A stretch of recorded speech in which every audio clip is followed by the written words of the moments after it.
So for every major key, the chords always have a certain structure. So the first chord in the major key is always going to be a major chord. The second chord is always going to be a minor chord.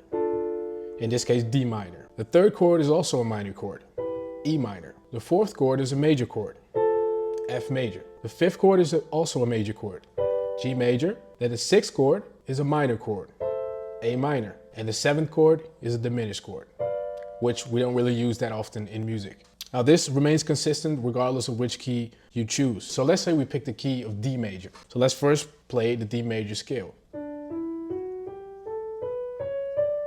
So for each note on this scale,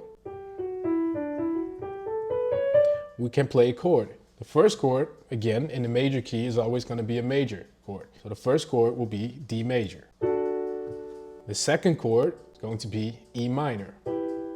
The third chord is going to be F sharp minor. Fourth chord is going to be G major. The fifth chord is going to be A major. The sixth chord is going to be B minor. And the sixth chord is going to be C sharp diminished. And then we go back to D major.